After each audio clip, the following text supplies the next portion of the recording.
Shri Radha Śrī Bhagavān.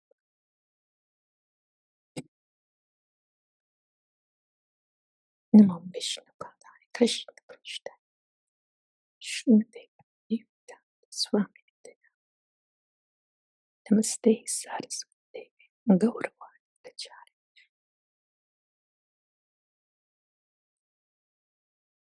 Nirvisesha Shri Chaitanya Manobi Stop Swayam Dadati.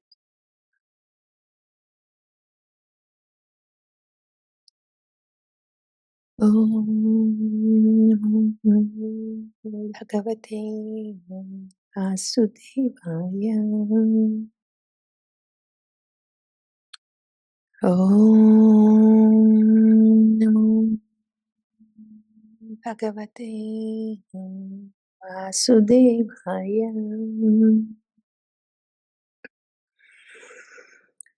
Om Namo Bhagavate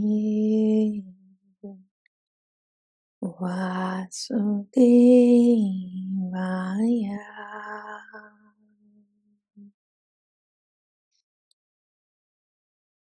Śrī Bhagavān Vacha udārāḥ sarva evaite jñānī tvātmaimavēmatam udārāḥ sarva evaite jñānī tvātmaivamematam āstita sahyuktātma māmevānuttamām gatim. Srimad Bhagavad Gita 7.18. Udārāḥ sarva evaite jñānī tvātmaivamematam āstita sahyuktātma māmevānuttamām gatim.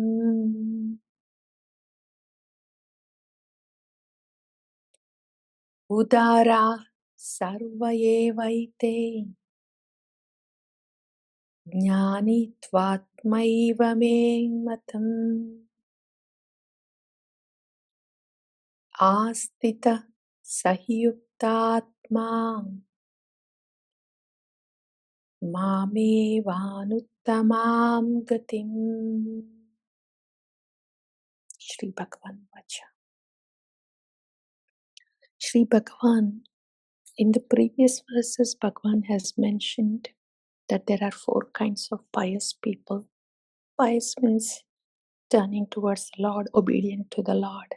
We like that.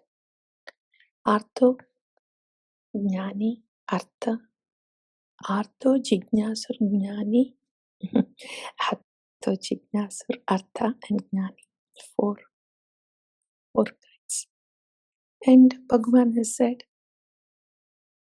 of all these, the 4th category, those who has knowledge that I am Supreme Personality of Godhead,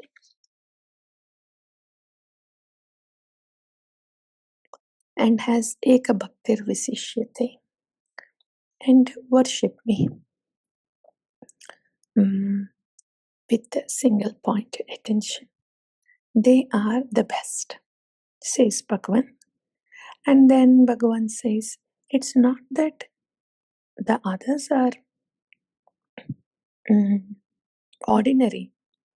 All 4 of them are actually udārāḥ. All 4 of them are magnanimous.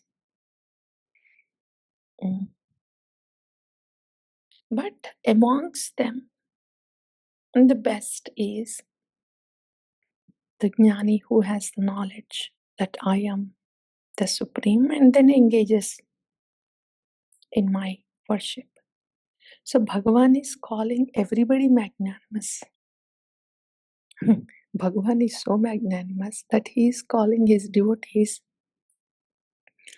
who are approaching him for their own desires also. Even those devotees, Sakama Bhaktas, Bhagavan is calling, they are magnanimous.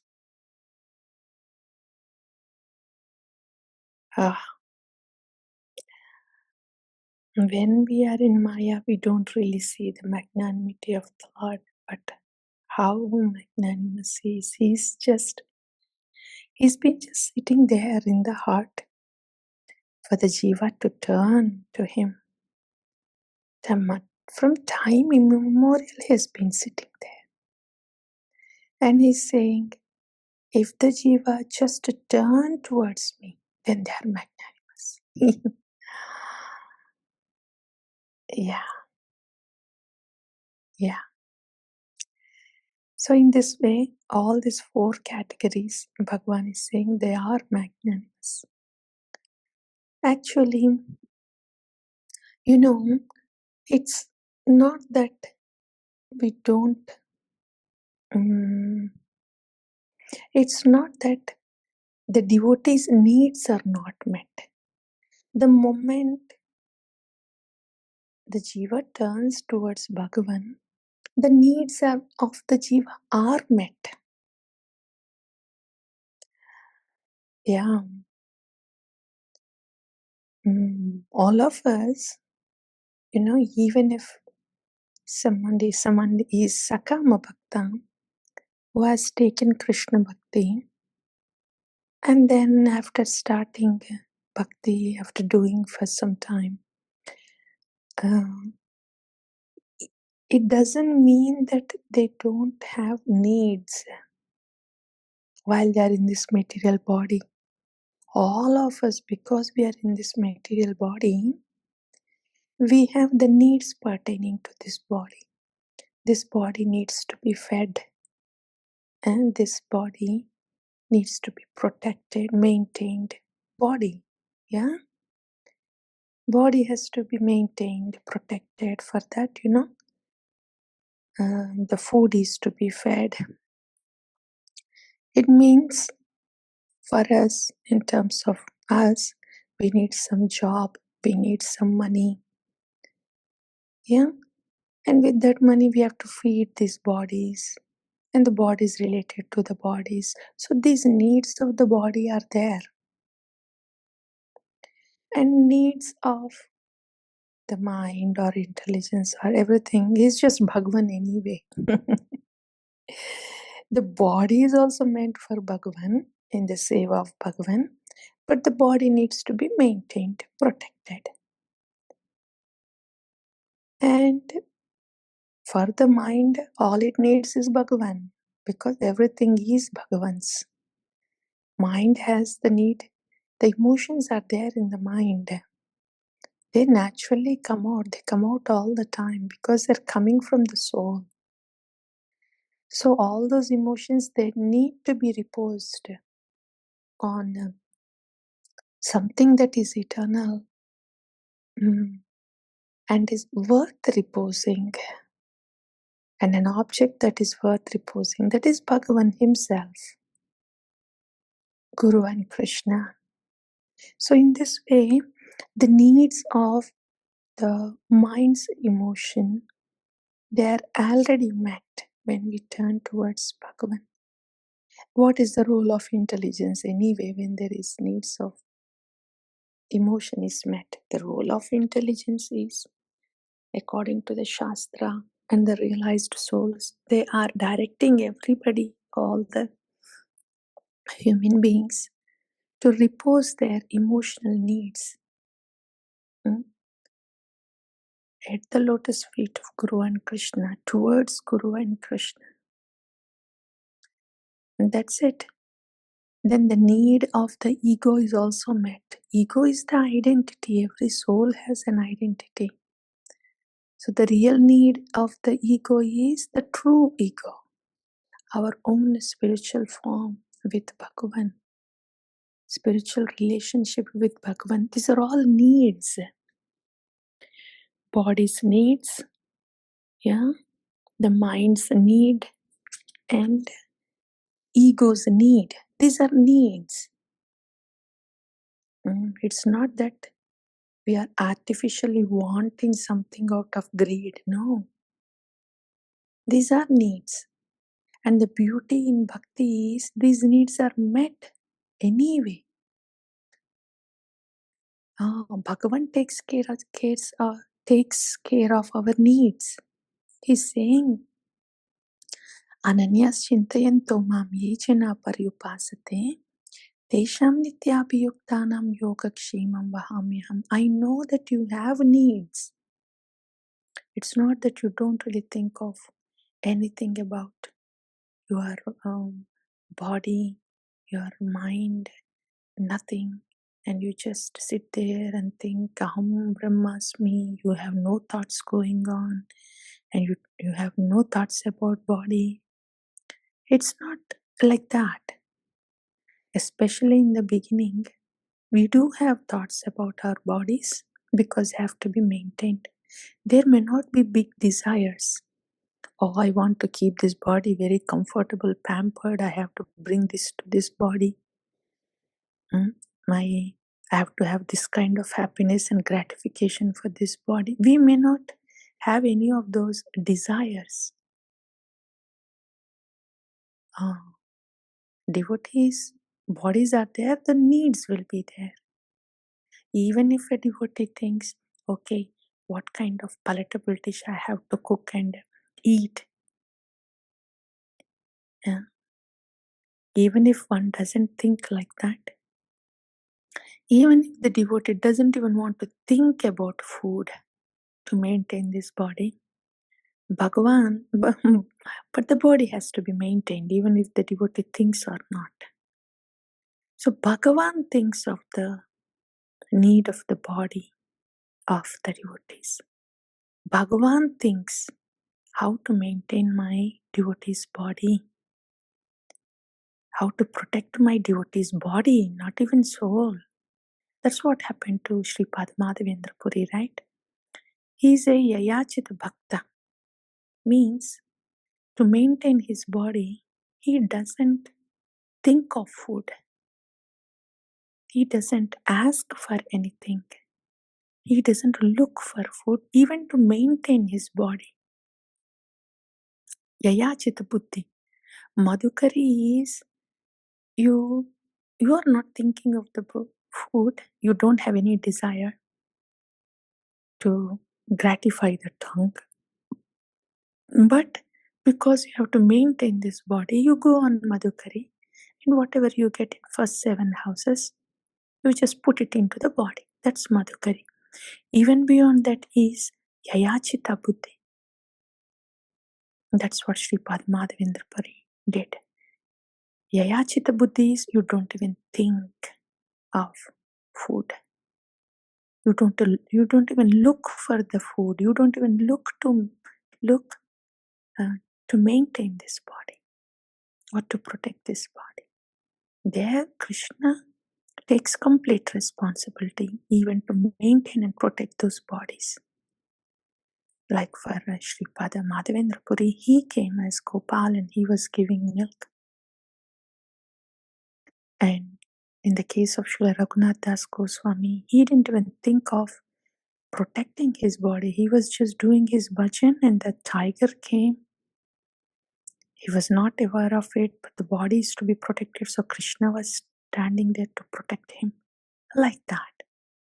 So even for the body also, Bhagavan takes care of the body of the devotees.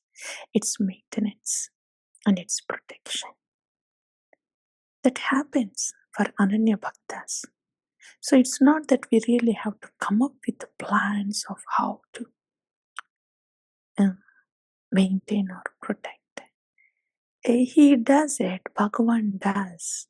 When we are doing his Ananya's Chinta, Bhagavan arranges things without the devotee thinking about how to arrange for the maintenance and protection of his body or and dependence. Without devotee's effort, not much thought, forget about effort, not much thought, Bhagavan does it. Because Ananya Bhakta does not want to think about the body, nothing pertaining to the body. And Ananya Bhakta doesn't want to put any time and effort, not even a thought pertaining to this material world, even for their body. They're reluctant. They are just absorbed in the bhajan of the Lord. And they don't want to step out of it, budge a bit from there. So they just put that at the lotus feet of the Lord. Bhagavan, you take care of it. I don't know how you manage this body. You maintain and protect. I don't want to think about it. You do it, please. I only want to think about your loving service. That's all. So they don't even think. वो हो जाता है for Ananya Bhaktas. So that's why we don't have to get stressed out, worried on how to maintain this body, protect what plans do we have to make, how much to accumulate, and what more to do in order to save what we have accumulated. We don't have to put too much thought on it. We depend on Kṛṣṇa, faith in Kṛṣṇa, like that, even for the bodies. Then what to speak of the mind, intelligence, and ego that we already heard. And Ananya Bhaktas is totally very satisfied. His emotional needs are completely met, 100% met.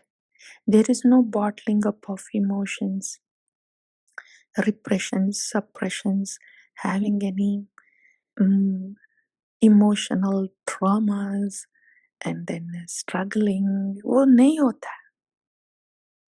All the emotional needs are also met completely with Guru and Kṛṣṇa in the guidance of Sadhu Shastra, which took the place of the intelligence. Thus, they are very wonderfully situated in true ego of how they are loving bhrityas of Bhagavan. In this way, all the needs of the devotee, physical, emotional, intellectual, and the true ego needs and the social needs. Oh yeah, social. Because we are all being a part of the community with the people around. Human being is a social being. Those social needs are also met when we are in a devotee sangha. Very wonderfully met. When we see everybody as Krishnas, there is a very beautiful detachment where we are attached to all the devotees around only in seva, only in relevance with Bhagavan, only unconditional, selfless loving seva, which is not otherwise possible. This is possible only in devotion. So in this way, the social needs are also totally met. So for an Ananya Bhakta who is dependent on the Lord, they don't even have to think about anything. Everything happens for them. So like that. So the fourth category, the devotee who is a jñānī, who is in full knowledge of Bhagavan, is doing Ananya Bhakti. Yeah, complete knowledge of Bhagavan, and he is just engaged in the devotional service of Bhagavan. Bhagavan is saying that devotee is most dear to me because astita sahiyuktatma mama eva anuttamam gatim. So this devotee, the fourth category, who is in knowledge of Bhagavan as Supreme Personality of Godhead, astita sahiyuktatma, he's situated in Yuktatma, completely connected to me in loving devotional service. In this way, Māmevanuttamam gatim, he comes to me. His gati is me, he comes to me. Like this. So in this way, like the other devotees, the rest of the three, they are more occupied in thinking about them, about their own self. We don't have to think about our own self. There is no need. It is only because of the desires we think of ourselves. But when our only desire is to simply serve the Lord lovingly, then we will not have any desires. We don't have to have any desires. The needs will be met. So we are not in a fear. Kim, I have these needs. How can they be met? No. There is no need of fear. Abhaya. For Ananya Bhakta who took the shelter of Śrī Guru, who is giving the lotus feet of Bhagavan, there is no, first of all, there are no need to have any desires. Desires are the package deals for miseries anyway.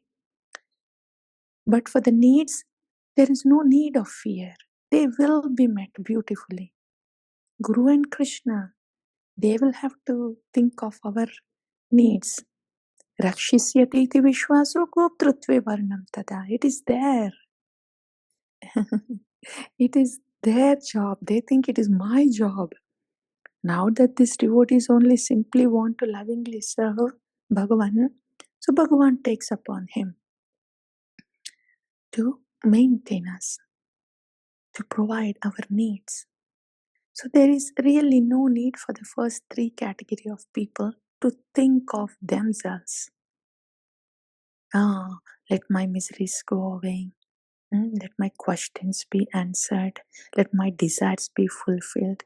इसकी ज़रूरत नहीं. Because they are very beautifully met.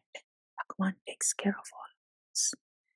And in this way, the fourth category devotee, whose only desire is to lovingly serve Bhagavan, they are always situated in the loving service to Bhagavan, loving service to Guru and Kṛṣṇa. Loving service to Bhagavan does not happen without loving service to Guru. It's not like we can only have sun but no sunshine. With the help of sunshine, we have sun. So, by loving service to Guru, the loving service to Bhagavan happens like that. In this way, Bhakti is very realistic. Bhagavan is very much present with us. Śrī Guru is very much present with us. So realistic that as we see the devotees around, this world around, people around, how realistic are the people around here, the family here, the proceedings here. We feel they are realistic. Even more realistic and eternal and always present are the relationship with Guru and Kṛṣṇa, who are always with us. They are very realistic. That happens. It's just a matter of Guru and Kṛṣṇa. All I want is simply to serve you lovingly, please. That's all. Then they are seen. They are very real.